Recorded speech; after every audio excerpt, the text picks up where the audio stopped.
You're listening to HowStreet.com radio, available online at TalkDigitalNetwork.com.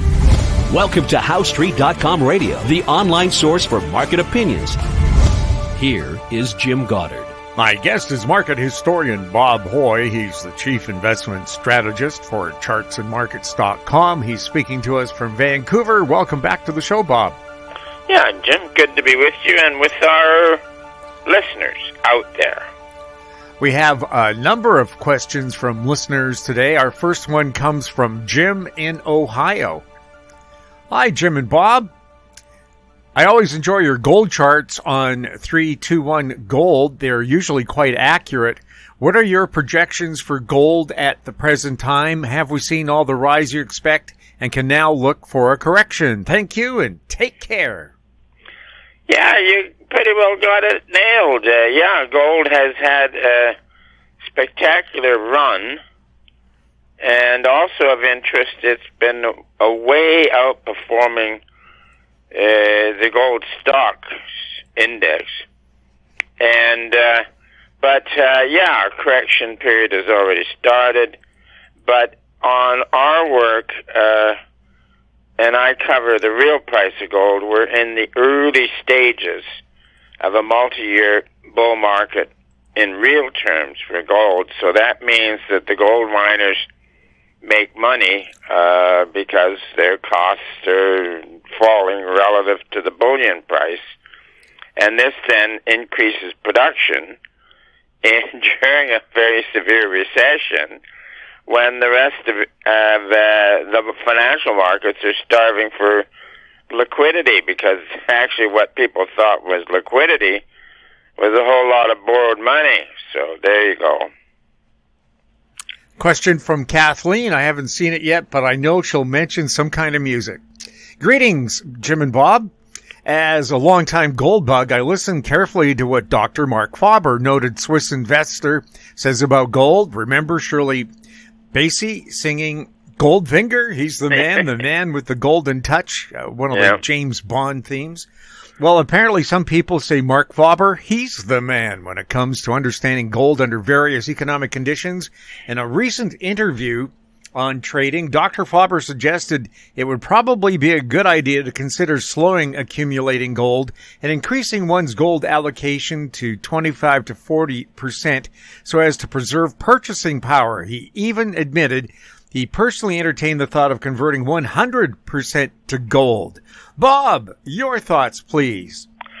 Yeah, I think one has to take a more balanced approach.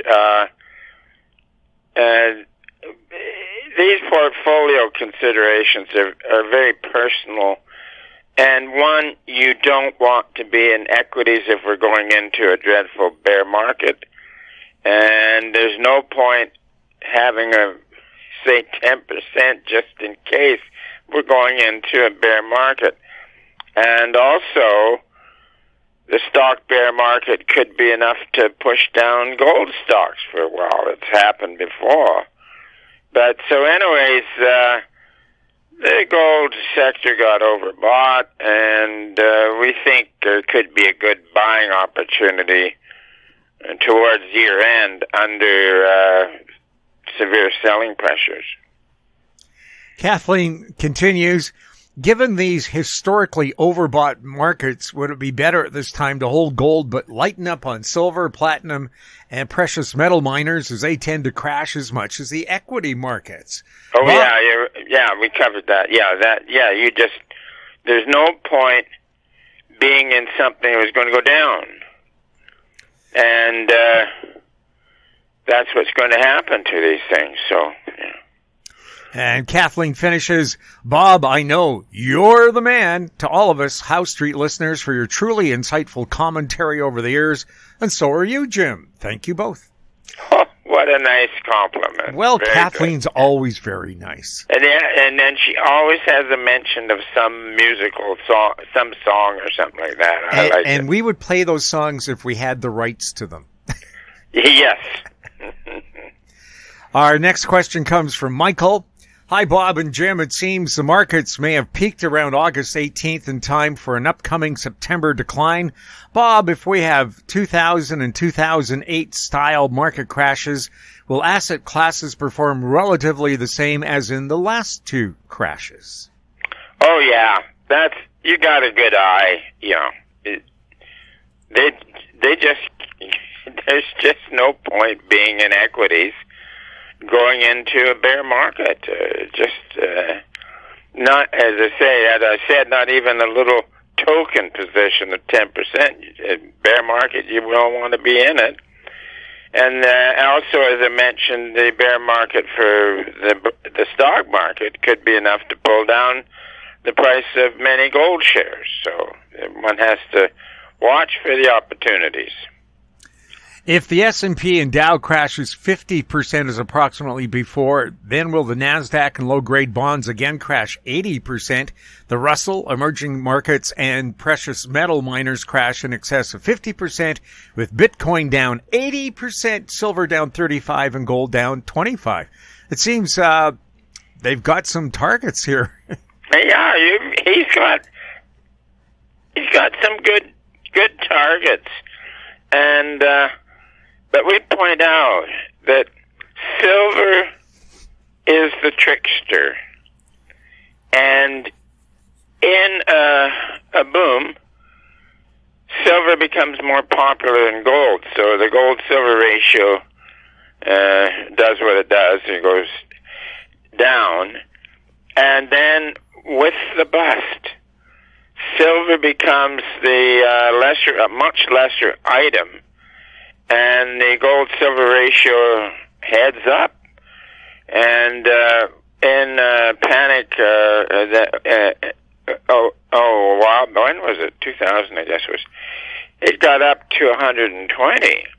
Now, there's a whole contingent of silver bugs out there who are convinced that the gold-silver ratio is going back to 16, and they're raving about silver.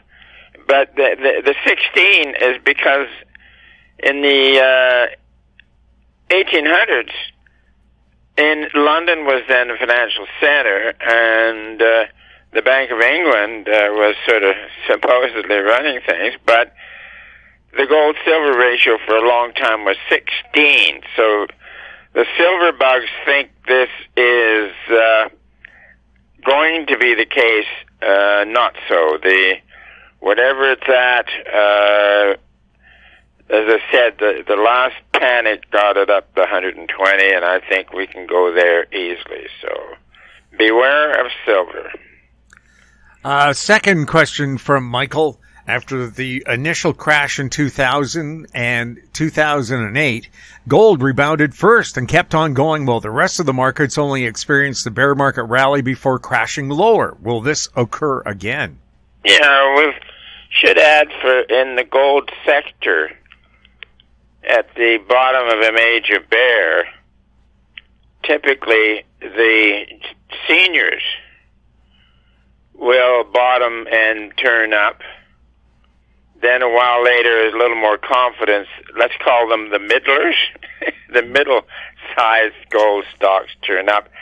And then finally, the action gets down to the juniors, and then they move up. But we think that having a position in juniors is very worthwhile, and we do have a list.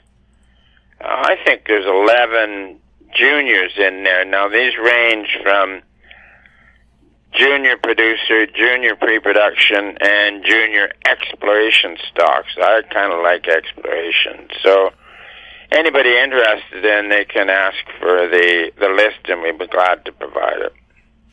And our final question comes from Justin in Berkeley, California. Is there any other Berkeley? There has to be. But that's the one we know about. Yeah. Hi, Bob and Jim. Some random chatter about how the Fed will need to introduce yield curve controls to prevent long bond rates from increasing. This is a bit different from quantitative easing. We have a lot of debt coming to maturity, and all it needs to be refinanced. So his question, are all these shenanigans essentially accounting fraud by central banks? I love that last phrase. Yeah. Yeah, the street really believes that the Federal Reserve can set interest rates at will. And that's through the whole curve from short-term to long-dated treasuries. And history says no bloody way. They cannot do a thing. And here is the main meat of it is that the short rates, and we can use T-bills, they go up in a boom. So rising short rates is a positive sign. And then short rates, such as T-bills, go down. And of course, the Federal Reserve is not setting the trend change. It's just tagging along. So eventually, after the market turns for T-bills, maybe a few months later, then the Fed gets in line and does a big noise about Fed cuts and stuff like that. So it's a fraud. And then also here, you're seeing headlines and pundits are very confident that the Fed is going to lower rates, like Fed cuts, and that this will be good for the market. All you have to do is look at the last 100 years in New York and then the previous 100 years when London was the financial center, and here's the rule. Short rates go up in the boom, which is good. Short rates go down in the bust, which is bad. And the T-bill rate in the U.S. is now the senior currency. The T-bill rate can go down to zero again. In 1932, it got down to 0.08%. So falling short rates indicates a disaster. And yet the street here, Wall Street, it's all intuitive. They think rates going down will help the party continue, and it is just dead wrong. So it's sad to see so many high positions people being so wrong. We'll take a look at some of the headlines that caught Bob's eye right after this. Don't miss out. Stay informed. Receive the HowStreet.com weekly recap with thought-provoking podcasts, radio, and articles delivered to your inbox. Sign up for the HowStreet.com weekly recap on our homepage at HowStreet.com. Welcome back. We're speaking with Bob Hoye. Some of the headlines that caught your eye. This one from Paul Watson, Greenpeace co-founder. They did all their meetings at Kit's Pub in Kitsilano in Vancouver. That's where Greenpeace started. I did not know that. Just over some cold pints of beer. Mm-hmm. His headline, it doesn't matter what is true, it only matters what people believe is true. Yeah, isn't that corrupt? Well, the observation is straight, but the use of it is corrupt. So, well, it seems nowadays it's pretty much true, except on this show. Very good. We're not trying to fake people out here. We're trying to look after you and your money. Headline from Zero Hedge. Too expensive and risky. Bed Bath & Beyond explains why it won't operate stores in over-regulated California. There you go. Well, why do you think they're scared of the regulations? Bed Bath & Beyond, they're everywhere else. Yeah, I know. Except California. Regulations are killers, and they've just said we're not having anything to do with California's idiosyncrasies. Now, from Zero Hedge, U.S. manufacturing activity unexpectedly soars the highest since 2022. Yeah, this was the surge that we've been looking for. Up to around mid-year, maybe stretching into August.